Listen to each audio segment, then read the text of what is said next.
Hello everybody and welcome to another Law Shelf case study. This one we are going to look at a car/truck accident case from the get-go all the way through the appeals. There were many interesting appeals on issues relating to the admissibility of evidence, related to improper jury arguments, related to damages that were awarded. All sorts of civil litigation matters were brought up on this appeal case, and so I thought it would be very interesting and instructive to kind of work through the case, work through the facts, and then look at how the court dealt with all of these issues on appeal. So we're going to start with the background. We'll take a look at some of the facts of the case. This case, which is Press Energy versus Ruiz. Press Energy is the defendant in the lower court case, but since they appealed the case, they lost the case in the lower court, and they appealed to the appellate court, and so therefore they go first in the official name of the case. So we had the plaintiff, as his name was Bastillos. This is in Texas. He was driving an 18-wheeler truck southbound. The defendant, Nisley, who drove for Press Energy Services, he was driving northbound. Unfortunately, the car or the truck swerved into the southbound lane and they collided. Bastillos was left unconscious. His vehicle caught on fire. He was taken to the emergency room where he was released after several hours, but he had to have surgeries. He had to have additional treatment. He suffered all sorts of devastating injuries and setbacks, long-term effects. Of course, I have the link to the case in the area below, and I, of course, encourage everybody to go ahead and read the case. You can read about all the injuries that were suffered by the plaintiff. Suffice it to say that it was a pretty bad accident for all parties involved, but especially for the plaintiff, Mr. Bastillos, who suffered quite a bit of trauma and quite a bit of injuries. He sustained injuries to his knee, shoulder, head, face, hands, with some injuries actually permanent. He also had ongoing headaches, bodily pains, emotional harm, etc. So, naturally, what do you do when you're in a car accident, especially when it seems to have been some sort of negligence involved, when a car that's headed in the southbound lane swerves over into the northbound lane and gets into a collision? Very often there's at least some level of negligence that is relevant. And so he sued Nisley, who's the driver, for negligent driving and negligent maintenance of his truck. As we'll see, that becomes very important. But of course, he also sued Press Energy. That's almost the first rule of tort law. You go for the deep pockets. You can sue the driver of the Walmart truck who got into the accident with you, but you can also sue Walmart, and they're the ones that can pay you almost no matter what sort of damages you incur. If you win a $1 million verdict against a regular citizen, the person might or might not be able to pay. You might spend the next 20 years trying to collect drips and drabs. You sue Walmart, or in this case Press Energy, and you get a big judgment. They can write a check for you the next day or whenever their appeals are exhausted.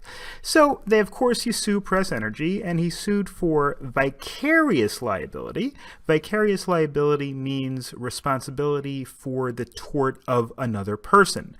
That could be because that person works for you or various other circumstances. Sometimes people's children cause them vicarious liability when they commit torts, and that's a whole nother area of tort law. But in our case, suffice it to say that if I have an employee working for me and during the course of that employment, that person commits a tort and injures somebody, depending on the kind of tort, but especially when you're talking about something like negligence, the employer is responsible under a doctrine called respondeat superior. Let the superior answer in Latin. So Press Energy would be liable if Nisley caused injuries. Second of all, the other theory, whenever you sue, you try as many theories as possible, hoping that at least one of them will stick. Negligent entrustment and hiring. The idea that not only was Nisley negligent, you were negligent for hiring this person who either wasn't qualified or had some sort of a history of negligent driving. Either way, the hiring itself was negligent. And finally, for negligent maintenance of the truck, not only in behalf of Nisley, but also Press Energy. You were also negligent in your maintenance of this truck. And of course, when you sue, the point of the lawsuit is for damages. What can you collect?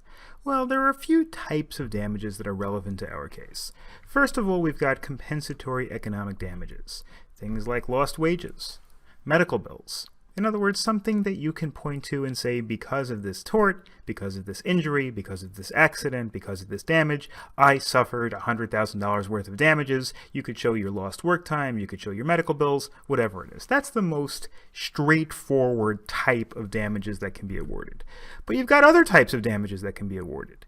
You can have something a little bit more esoteric, but still equally accessible for plaintiffs, and that is compensatory damages for pain and suffering. I suffered debilitating injuries, an inability to enjoy my life, therefore I'm entitled to some sort of compensation for it. Emotional distress. All of these things are compensable in tort law. There are some slight differences between the rules of when you can collect, how much you can collect, etc., but certainly those are accessible in tort law. And then the third type of damages that are relevant to our case are punitive damages. In Texas, they're sometimes called exemplary damages, other states also, but punitive damages are in essence designed to punish the defendant. Say, hey, you really did something bad. To prevent you from doing it in the future and to prevent other people from doing it in the future, we're going to tack on more damages that you have to pay to the plaintiff in this case to punish you and make sure that you and other people don't do it again. Now, in Texas, as many other states as well, where this case was, it's allowable only in cases of gross negligence. If I'm somewhat negligent and I, let's say, leave a banana peel on the sidewalk by mistake and you slip on it, well, then you deserve to be compensated for your economic injuries and for perhaps your emotional distress and pain and suffering. But to get me to punish me, to make me pay extra over and above what you suffered just to teach me a lesson, there you require gross negligence. We'll see how gross negligence is defined, but it's more than just, I should have done something differently. Like forgetting to pick up my banana peel and putting it in the garbage? Probably not gross negligence. It'd have to, for example, driving 40 miles an hour in a 30 limit, in a 30 zone, yeah, that's negligent. There's something called negligence per se, which means that if you violate the law, you are inherently considered to be negligent, but I don't know if that would be considered gross negligence. Gross negligence might be driving with your eyes closed, or driving 40 miles an hour over the speed limit, or something like that. To get punitive damages, you need a higher level of negligence than just regular, ordinary, plain, run-of-the-mill negligence. Well, the case went to verdict, and the plaintiff won big judgments against the defendant driver, Mr. Nisley, and Press Energy, who was the employer of that driver. $3 million in compensatory damages against both parties jointly and severally. Sorry, that actually was $300,000. So $300,000 in compensatory damages, jointly and severally. Jointly and severally means both parties are responsible for it. That doesn't mean you can collect it twice. You can collect it both against Nisley and Press Energy. But for example, if Nisley had no money, then Press Energy would be on the hook for the whole thing. And if Press Energy had no money, then Nisley would be on the hook for the whole thing. Normally, I guess you would split it. But the point is that joint and several liabilities means you can collect from either party and then let them fight it out between themselves in terms of who's going to contribute what. They can fight each other in court in an action for contribution, which is that, hey, I paid too much of the joint and several liability, you have to reimburse me. And that's fine, but the plaintiff doesn't care about that because the plaintiff gets his money regardless. They also won exemplary damages, punitive damages, $300,000 against Nisley, $2 million against Press Energy, reduced to $750,000 due to a state law cap on exemplary damages. Many states have enacted tort reform over the last couple of decades, and one of the things that tort reform sometimes does is it puts a limit on punitive damages. The idea is that states didn't like this idea that juries were awarding millions of dollars to punish people, and it was just kind of getting out of hand a little bit, and so states put a limit. But in this case, still, even though there was a little bit of a cap, you're still talking about a pretty big verdict. $300,000 verdict for compensatory damages, and altogether you're talking about over $1 million in punitive damages. So you're talking about a pretty big verdict. And then, of course, as always happens when we have a case before us, the case gets appealed. Okay, so now the case goes to appeal. And we've got 4 issues that we're going to discuss that were dealt with in this case. First of all, hearsay testimony. There was hearsay testimony that was allowed, and the defense felt that it should not have been allowed. Number 2, admission of past inspection violations and admission of a letter from the Department of Transportation. Essentially, there had been violations on Press Energy trucks before. In fact, the Department of Transportation, the DOT, had issued a letter saying, basically, you've got to maintain your vehicles better. And that was allowed into evidence. And the defense felt, based on the rules of evidence, that it was inadmissible character evidence, saying, hey, that has nothing to do with this case, that had to do with previous cases, and the fact that you allowed this into court was prejudicial and caused the jury to maybe think about factors that had nothing to do with this particular incident. The only thing that was relevant is, were we negligent in this case, not were we negligent in previous cases. So that's a character evidence issue. Number 3, this is what's called a sufficiency of the evidence claim, where the defendant claims the jury may have said something, but they got it wrong. The evidence did not support a finding of gross negligence. Remember, in Texas law, you need gross negligence in order to support a finding of punitive damages. And the evidence, according to the defense, according to the appellant, Press Energy, there wasn't enough evidence of gross negligence, and finally that there were some improper jury arguments that were made by the plaintiff in this case. So let's take a look at them one at a time, and we are going to start with the issue of hearsay. Hearsay is, before we even look at what was introduced, let's look at the definition of hearsay. Hearsay is an out-of-court statement that is introduced for the truth of the matter asserted. When I take the witness stand, I am supposed to say what I see, or what I know firsthand.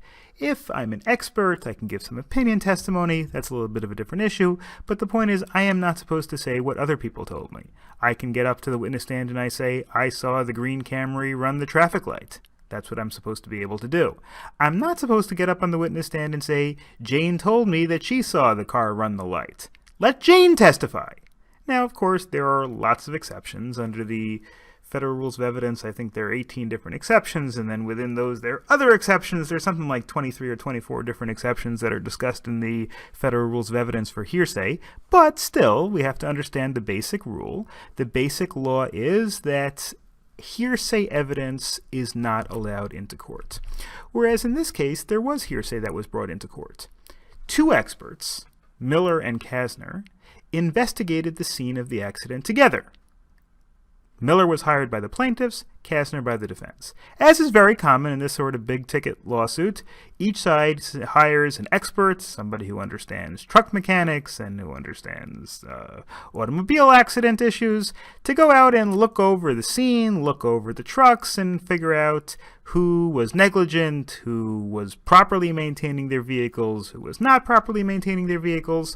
And interestingly enough, the 2 experts got there together. I don't know whether they intentionally coordinated where they were going to do it together or whether they just happened to get on the scene at the same time. The case doesn't really say.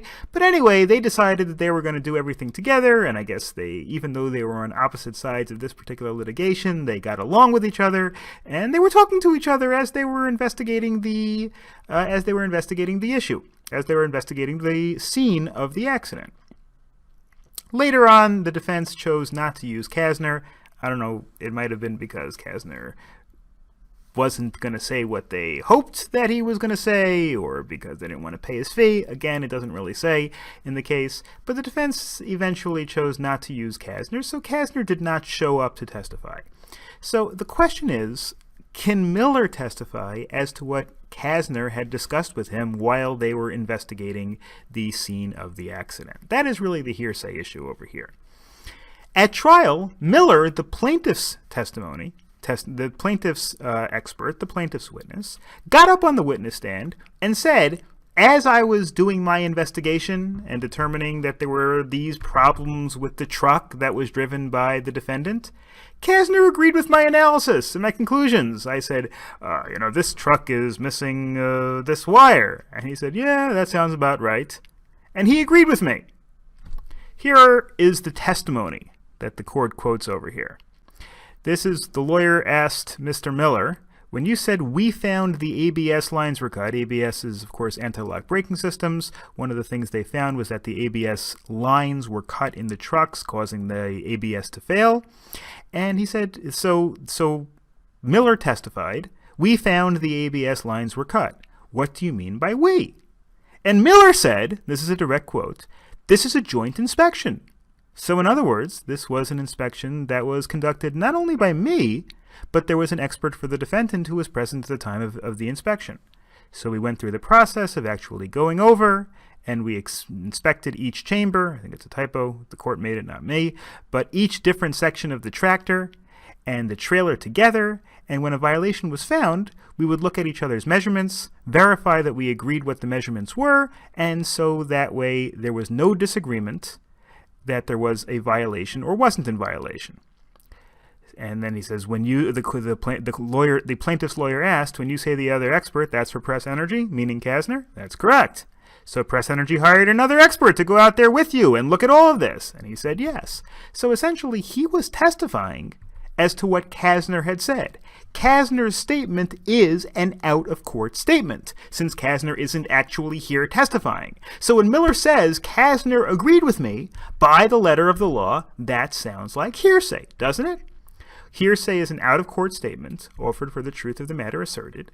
Kasner was not testifying in court, so his statement was an out-of-court statement.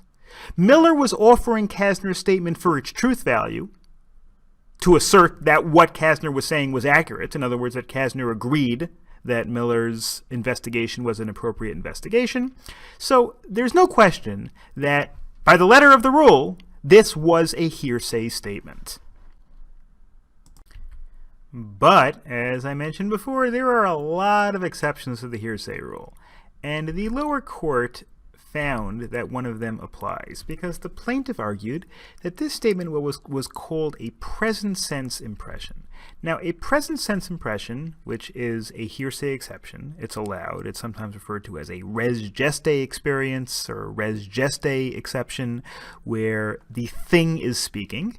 A present sense impression applies where the statement is a statement that describes an event while it was occurring or immediately thereafter. To give you a very simple idea, I am not allowed to use an out-of-court statement made for the truth of the matter asserted, but if somebody was describing something while they were talking to me, that is considered allowable. For example, if I was on the phone with Jane, and Jane said, Stephen, there's a car driving in front of my house, and it's flying down the road at 80 miles an hour, and it's a blue Chevy, and it looks like it just ran a stop sign, and there it goes through the red light. Jane is describing something. The theory is it's considered reliable because people don't usually lie while they're in the process of describing something that is happening in front of their face. Again, that's not an ironclad rule. I'm not saying it's impossible to lie about that, but there is an indication of reliability. So if somebody is describing something, that's considered admissible. That's one reason why 911 calls very often are allowed. A 911 operator can get up on the witness stand and say, I fielded a 911 call where somebody told me that two people were in a fist fight, or a car was driving too fast, or somebody was driving drunk. Again, that 911 operator wasn't there or on the scene, didn't actually see anything, but the 911 operator is testifying as to what somebody said while they were describing a contemporary incident.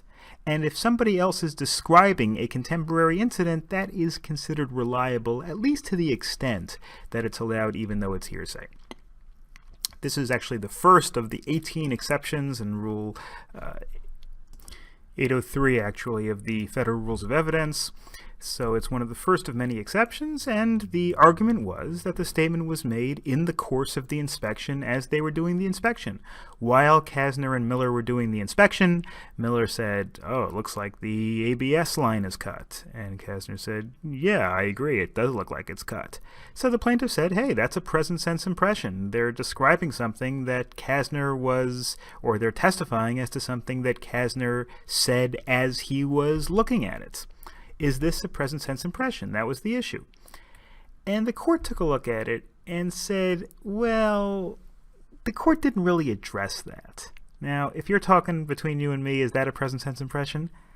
I don't know. It's kind of close because is Kasner describing something as he's watching it, or is he drawing a conclusion from his investigation? It's kind of not 100% clear, but the court said it doesn't really matter because there's another exception that applies, and that is the exception of the admission of a party opponent. Under the federal rules, I believe it's Rule 801D2, if I'm not mistaken. Under the Texas rules, I'm not sure offhand. But either way, there is a rule in hearsay that there is an exception to the hearsay rule if a party's own statements, or any statements that were authorized or adopted by the party, are made by that party. In other words, that's why police can use confessions. If John admits to killing 3 people, well, the police can get up there and say, well, John admitted to us that he killed 3 people. There might be a Miranda issue in terms of whether he was warned. That's a different story. But in terms of hearsay, it's not hearsay because it's an admission of a party opponent. It's a statement made by the party against whom you are working. The theory behind that is very simple. You can testify as to what they said, and then they could always get up and contradict that. They could always get up and say, no, we didn't say that. That's the theory behind allowing the admission of a party opponent. Well, in this case, the court says Kasner was an agent of the defense since he was hired by the defense. Since this statement was made by an agent of the defense, it was an admission of a party opponent, and it's not hearsay, therefore, regardless of whether it's also a present sense impression. So these statements at trial, as to what Kasner said, are admissible. So that's the first of our 4 issues. The second of the 4 issues is also an evidence issue, and that is the issue of character evidence. The federal rules of evidence and the state rules of evidence are very careful to try to make sure that evidence that comes in is relevant to the specific case at hand, not extraneous, not prejudicial, not about trying to get the jury to punish the defendant for being a bad person in general. The only evidence that is supposed to be brought into court is something that's relevant to this particular case. The general character evidence rules apply first of all, you have to have relevancy. Evidence is relevant if it has any tendency to make a fact more or less probable than it would be without the evidence, and the fact is of consequence in determining this action. It has to be something that makes something more or less likely that is relevant to our case. That's the baseline. It has to be relevant. If it's not relevant, it's out altogether. Then Rule 404 of the Federal Rules of Evidence says as follows. Character evidence is not generally allowed. Okay, this is Rule 404A1. Evidence of a person's character or character trait is not admissible to prove that on a particular occasion the person acted in accordance with this character or trait. If Jane is on trial for stabbing Bob, to bring in evidence that Jane was an angry person or blew her fuse 3 times in the past, that would not be allowed. That is what's called character evidence. Again, based on the idea that you as the prosecution, you as the plaintiff, you as any party in any litigation are supposed to try to prove what happened in this case based on the facts of this case, not based on something that might have happened earlier. So, generally speaking, unless there's an exception, and like virtually every evidence rule, there are some exceptions, character evidence is not allowed. Similarly, prior bad acts are also excluded under the character evidence rule. Just because I shoplifted 2 years ago doesn't mean that the prosecution can bring that to prove that I shoplifted this time. One has nothing to do with the other, except, and this is an exception to that rule, under Rule 405B of the Federal Rules of Evidence, the evidence may be admissible for another purpose. In other words, not just to prove bad character, but to prove motive, opportunity, intent, preparation, plan, knowledge, identity, absence of mistake, or lack of accident. In other words, if you're not just showing character, you're just showing something else, that can be allowable. I mean, just to give you a couple of quick examples, to say that, let's say I'm on trial for robbing a liquor store, and you want to bring evidence that last year I robbed a liquor store. No, can't do that. But if the person robbing the liquor store this time was wearing black shoes and was 5'8" and was wearing a Richard Nixon mask and carrying a .22, and you want to prove that last year I committed a robbery wearing a Richard Nixon mask and black shoes, and I'm 5'8" with a .22, well, in that case, it's not a character issue. You're just trying to prove that it was me. This is the sort of thing that I do. It's identity. You're not just proving character. So that actually would be allowable. But the fact that I had a reason, the fact, if let's say I got into a fight with, let's say I'm accused of murdering Jim, and the prosecution wants to bring evidence that 3 months ago I got into a fight and I punched Jim in the nose, and the defense gets up and says, "Hey, that's character evidence." That's not character evidence. You're trying to prove that Jim and I were into fights, and therefore I had a motive to kill Jim. So you're not proving character, you're proving motive. So if the prosecution, or the defense in this case, can show something else aside from character that you're trying to do with the evidence, then it can be admissible, even if it kind of smacks of being character-type evidence. What happened in our case, there were two types of evidence that seemed like they might be character that were admitted. First of all, the court admitted into evidence a DOT, Department of Transportation, inspection violations that were issued against Press Energy. The defense argued they're irrelevant and had nothing to do with the current violations.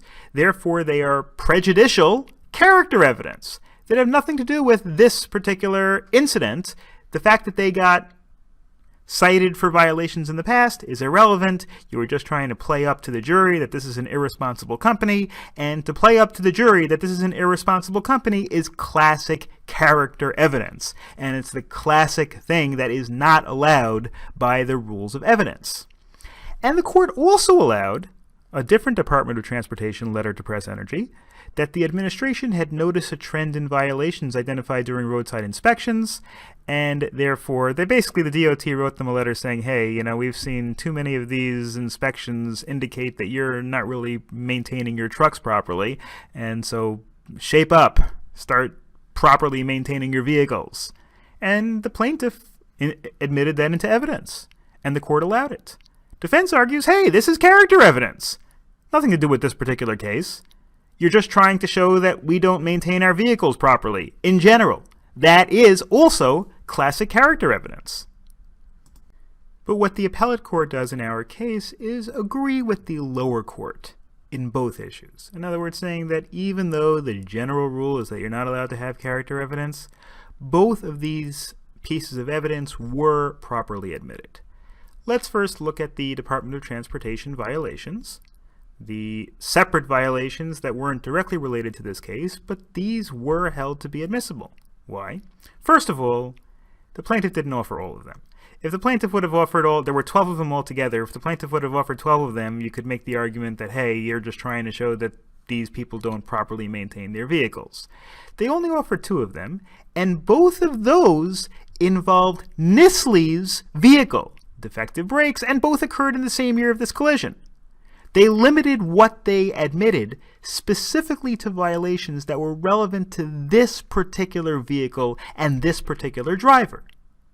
There are reasonably similar facts when comparing the previous violations to the circumstances present here. In other words, this is the same car. This is the same driver. This is the same facts that led to these violations being issued. So therefore, it's not that you're just trying to prove character. It's not that you're just trying to prove that these people are negligent in general. What you're trying to prove is that the previous violations tend to make appellants' awareness of a defective maintenance program and defective brakes on Nisley's tractor-trailer more or less probable than it would have been without the evidence. In this case, of course, more probable, which is what they're trying to show. What they're trying to show is this driver and this car got cited for violations earlier, so you must have known that there was a problem here. And the fact that this problem continued means that you were negligent in not fixing it. It's not that you're just bad at maintaining your trucks and that's character evidence. It's that you knew about these particular problems and you failed to fix it. Therefore, you were negligent. Perhaps even that you were gross negligent. Remember, to get exemplary damages, you got to prove gross negligence. To prove gross negligence, you got to prove that the plaintiff knew, or the defendant knew, what the problem was and intentionally failed to fix it. The fact that they got violations for this particular vehicle and this particular driver in these particular circumstances help indicate negligence or gross negligence. So the claim of gross negligence required that he prove subjective awareness of an extreme degree of risk. So the evidence, of course, was relevant and was important and therefore is admissible, even though it was maybe kind of sort of character evidence. Similarly, the court also allowed the Department of Transportation letter.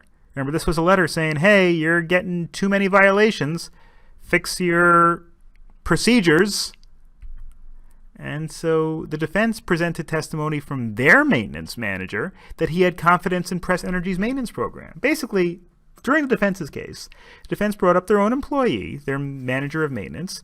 It said, yeah, Press Energy's got a wonderful maintenance program, and Press Energy does a good job maintaining its trucks. And they were basically trying to convince the jury that, no, couldn't have been our fault. If it was maintained properly, maybe it was Nistle's fault specifically, or maybe it was just a fluke. Maybe it was an accident. It had nothing to do with our maintenance program. Our maintenance program was fine. Well, if the defense is going to bring up a witness that says our maintenance program is fine, that was trying to challenge the plaintiff's argument that it wasn't fine. This testimony questioned the veracity, which means the truthfulness, of the plaintiff's claims that Press Energy had acted with gross negligence. So therefore, what this does is it opens the door to evidence to rebut this characterization. The court observes appellant, which is the defendant, cannot now complain of the admission of the DOT letter when they introduced evidence of a similar character. Opening the door is a common theme of evidence rules. Even where something is not usually admissible, if you bring up the subject first, then the other side can rebut it. The other side can disprove it. Just to give you an example, I'm on trial for murdering Jim again. The plaintiff wants to bring evidence that I beat up somebody else 3 months ago. I beat up Jane 3 months ago. That's not admissible. It's character evidence, classic character evidence, unless the people have something to do with each other. If the people are strangers and Jane and Jim have nothing to do with each other, clearly it's character evidence. Just to go before the jury and say, hey, Stephen is a nasty guy because he beat up Jane a couple of months ago, that's character evidence. But what if I get up on the witness stand and I say, ladies and gentlemen of the jury, I have never touched a soul in anger. I've never attacked anybody in my life. Now, the prosecutor can bring up evidence that, hey, I beat up Jane 3 months ago.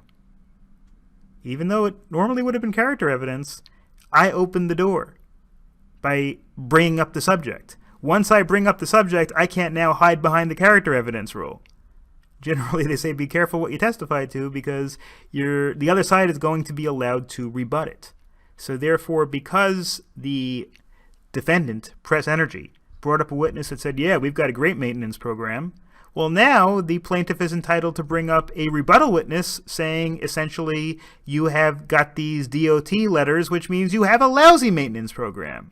And it's allowable, even though it may have originally been character evidence. So that was the second element of the verdict. Now let's look at the third one, and now we kind of move off of the evidentiary issues and onto the standards issues. And that is the gross negligence verdict, the idea that the defendant was grossly negligent, both the driver, Nistle, and the parent company, Press Energy, that was considered liable. And the question was, did the plaintiff actually meet his burden to prove these by the preponderance of the evidence? So gross negligence is required to award exemplary damages, as we discussed. And gross negligence, normal negligence, only requires the failure to perceive an ordinary risk that a reasonable person would perceive. You only have to prove it by the preponderance of the evidence. Gross negligence, on the other hand, you have to show clear and convincing evidence, a higher standard than just plain preponderance of the evidence, that the harm resulted from fraud, malice, or gross negligence. What does that mean? Well, gross negligence, under Texas rules, of course, means being aware of an extreme degree of risk, not a plain old risk, but an extreme risk, of which the actor has objective or actual subjective awareness of the risks involved. In other words, I, as the defendant, knew about the risks, and I voluntarily chose to ignore those risks. The plaintiffs must show that the defendant knew about the peril, but his acts or omissions demonstrate that he simply didn't care about the peril. What would be an example of gross negligence? Closing your eyes and driving.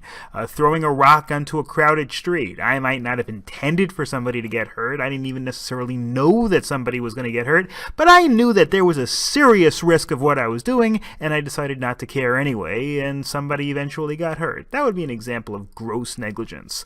From a criminal law perspective, this would be sometimes referred to as recklessness or even depraved indifference. When you're talking about homicide, first-degree murder usually has to be intentional, very often with premeditation. Second-degree murder could be knowing or could be depraved indifference. And then you have second-degree manslaughter, which very often requires recklessness. More than just negligence. Negligence is sometimes called criminally negligent homicide. Again, that's all criminal law issues. But the point is that recklessness and gross negligence are probably pretty similar. It requires more than just plain negligence. It requires that you knew of a risk and voluntarily chose to ignore that risk. The defendant need not have anticipated the precise manner or harm to whom the injury would befall, but had an awareness of the extreme risk. So if I drive with my eyes closed, even though I don't know specifically who's going to get hurt, I don't know which car I'm going to plow into, I don't know which mailbox I'm going to run over, I don't know which person I'm going to run over, but I know there's a pretty good chance that I'm going to hit something, or I'm going to run over property, or run over a person, or something to that effect. I know of the risk, I am subjectively aware of the risk, it's an extreme risk, and I choose to ignore it anyway. That is the standard for gross negligence. So the question is, was there gross negligence in this case? Now, to look at what the jury decided, we can't just look at whether the jury said there was gross negligence, because we don't have the logic behind the jury's decision. We don't have a transcript of the jury deliberations. A court writes the basis for its decision. A jury does not have to write the basis for its decision. In fact, it doesn't. It just gets up there and says, yes, there was gross negligence. No, there was no gross negligence. We don't really know what went into the jury deliberations and what went into the jury thought process. So we have to look at, okay, what was the evidence and what did the court tell the jury? What did the court tell the jury during the jury instructions?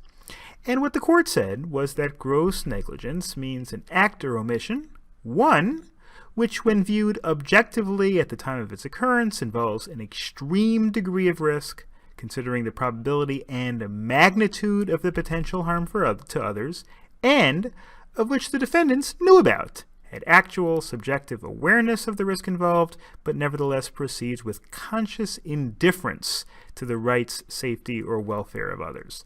Very close to the criminal law definition of recklessness. In case you're wondering, if you've taken any criminal law courses before, you may recognize elements of that definition. Knowledge of a risk, there's an extreme risk, and consciously and intentionally ignoring the risk. Not intentionally causing the damage necessarily, but intentionally ignoring the risk. So that's what the judge told the jury there had to be in order for there to be considered gross negligence, and therefore in order for the jury to award punitive damages or exemplary damages.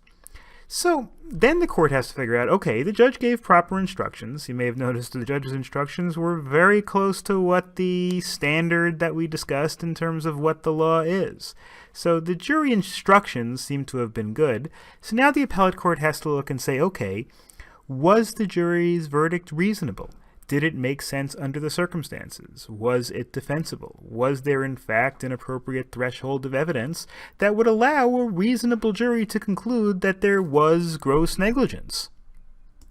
Now remember, when you're talking about a jury's verdict is entitled to deference. It's entitled to respect of the court. So the court has to look to see, was the verdict reasonable? Is there a reasonable basis for the verdict? Then, even if the court doesn't necessarily agree with it, the court's job isn't really to sit there, especially the appellate court. The appellate court's job is not really to sit there and weigh the evidence and determine who was right. The court's only job is to decide, was there a reasonable basis for the jury's decision? So was there a reasonable basis to determine that Nestle and Press Energy were grossly negligent and therefore subjected to exemplary or punitive damages? Well, the court says yes. The court says the driver conceded that he knew someone could be killed or seriously injured due to any sort of violation with the truck's brakes. So he understood the risk. The driver understood the risk. The date of the manufacture of the tractor fell after federal law had required such vehicles to have anti-locking brake systems. So he knew, the company knew, but now we're just talking about him. Nestle knew that federal law required there to be a working ABS system in the truck. And testimony during the trial had established that when there are mismatched brakes, the size differential can cause the vehicle to pull to one side with greater force. And further, the evidence established that the defects on the truck were intentionally created. I don't know exactly what happened, but they had been tampered with a little bit. They had been moved around. A wire had been cut. I'm not a mechanic, so I can't fully comprehend and absorb exactly what was going on. But the point is, there was plenty of evidence that there was a problem with the way in which the system was maintained and a problem with the way the system was treated. The ABS lines were cut and fastened to the truck before the collision, and the ABS warning light was disabled by the removal of the light fuse. Somebody, either Nestle or presumably somebody who had control of the truck, somebody who worked for Press Energy, had intentionally disabled the check light for the ABS system.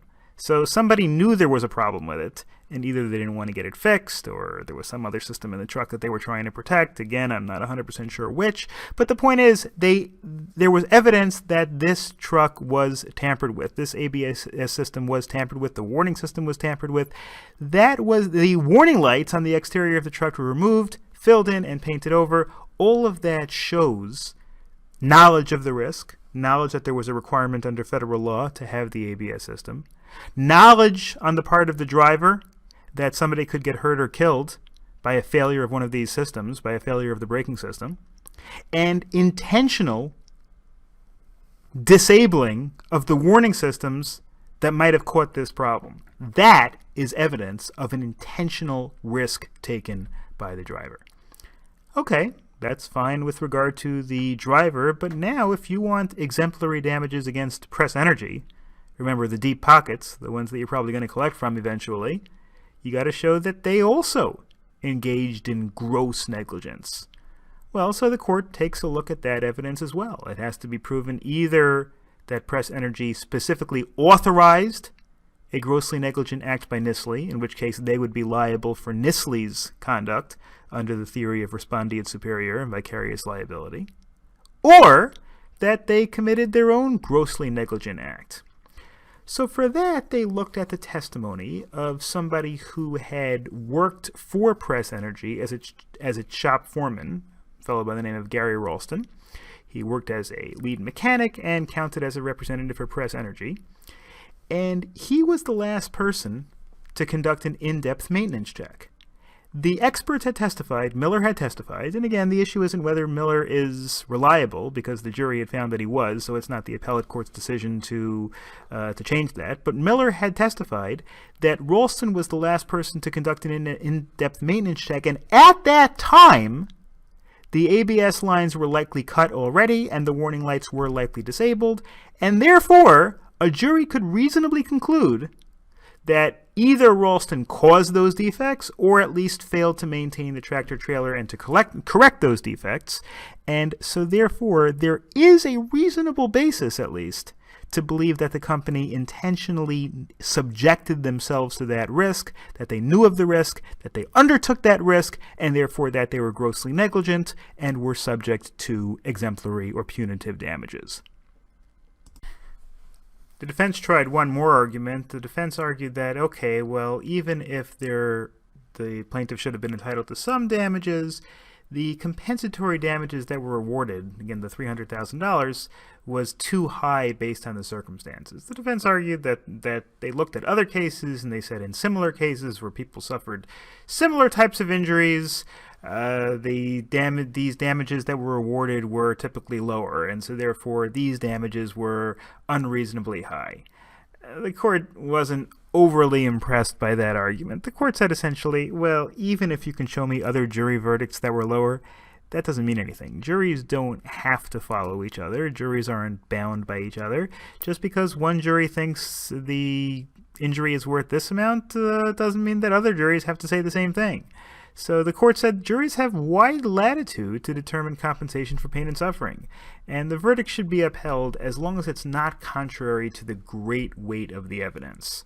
And even if you want to minimize the plaintiff's pain and suffering over here and minimize whatever other injuries he suffered, that doesn't inherently mean that the jury is being unreasonable. Okay, that was relatively simple. And the last point that I wanted to get into and that the court got into was this idea of improper jury arguments. And there were a few statements that the plaintiff's attorney made that were at least considered improper from a trial jury perspective. So, first of all, the plaintiff's attorney made appeals during arguments to racial, ethnic, or regional prejudice by casting appellant's counsel as big city attorneys who roll their R's to sound like locals. That was a direct quote from the case. That's what they claim. They say, these big city attorneys come here, roll their R's, pretend they're part of our culture, pretend they're part of our ethnicity, but they're just big city lawyer ringers brought it from other cities. And they made a statement like that. They also violated something that's sometimes referred to as the golden rule. You know, the golden rule, of course, is do unto others as you would have them do unto you. And the application of that, the corollary to that is applied to jury trials, is that you're not supposed to tell the jury to get into your position. You know, ladies and gentlemen of the jury, think about this as if you were my client. If you were my client, wouldn't you be totally and thoroughly devastated by the terrible accident and suffering that applied in this case? It's a good tactic. It can work, but attorneys are not supposed to do that. Attorneys are supposed to argue the facts of the case. Attorneys are not supposed to make subjective, emotional appeals like that aren't really based on the evidence, per se. Because if you think about it, the juries aren't even really supposed to look at themselves as if they were the parties. They're supposed to be dispassionate. They're supposed to be objective. Obviously, the parties are not objective, by definition. In our case, the plaintiff's counsel asked the jury to place themselves in Bastillos' shoes by asking the jurors, which of your family members would be next to succumb to this kind of collision, only to be blamed afterwards? So that was improper jury argument. Was that enough, though, to overturn the jury's verdict? To overturn a jury's verdict, you need not just that there was an error, not just that there was a mistake, not just that there was an impropriety, but also that there was significant error that tainted the outcome of the trial. So the standard is that to obtain a reversal of a judgment on the basis of improper jury argument, the complainant has to prove an error that was not invited or provoked, that was preserved at trial by the proper objection, motion to instruct, or motion for mistrial. In other words, you have to have complained about it, and that was not curable by an instruction, a prompt withdrawal, or a reprimand by the trial court.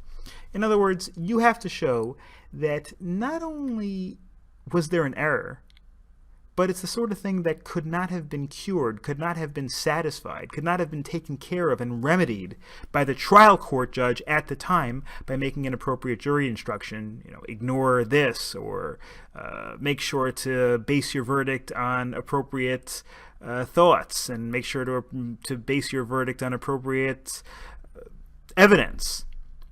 And the argument, by its nature, extent, and degree, constitutes reversibly harmful error. So how do we apply that to our case? And based on those standards, the court refused to disturb the finding of the jury. The court felt that even if there were improper arguments, it's not reversible error. The improper viewpoint and appeal to regional solidarity errors could be curable by proper instruction to the jury.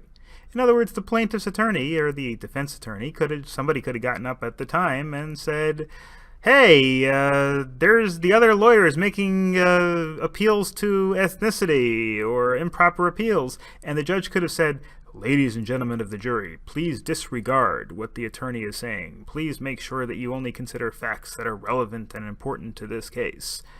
And that actually hadn't happened. Nobody had objected to these things in the first place, so the judge hadn't even had to do that.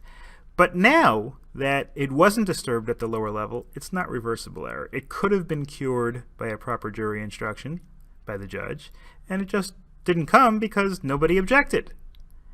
And the other ones, the other improper arguments, the golden rule arguments, yeah, you could object to that at trial.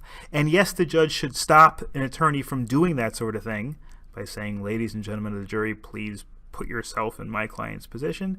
But it's just not that big a deal. It's what's sometimes referred to as a harmless error, or a mostly harmless error, or not a harmful enough error to justify reversing a jury's verdict. Just not a big enough deal. Most cases of these sorts of minor violations are going to fall into that category, where they're just going to be maybe improper, maybe mistakes, maybe the lower court made a mistake, maybe the lower court should have stopped the attorney in his tracks, but it's just not enough to reasonably have influenced the jury's verdict. Without that, the evidence would have been the same. The jury probably would have come to the same conclusion anyway. And so, in all, we have a resounding victory for the plaintiff. The hearsay evidence at trial that we saw from Miller, saying what the other expert that was originally hired by the defense said was admissible. The character evidence, the DOT letters, the violations, even though they were perhaps character evidence, they were admissible as well. The jury's verdict was supported by the weight of the evidence. The dollar amounts of compensatory damages were within the jury's discretion. Improper jury arguments were not reversible error, and therefore the judgment of the jury was affirmed, and Bastillos presumably got to take home whatever he won at trial, which was a lot of money. So thank you very much for listening, and we hope to see you in another course and another presentation. Have a wonderful day, everybody.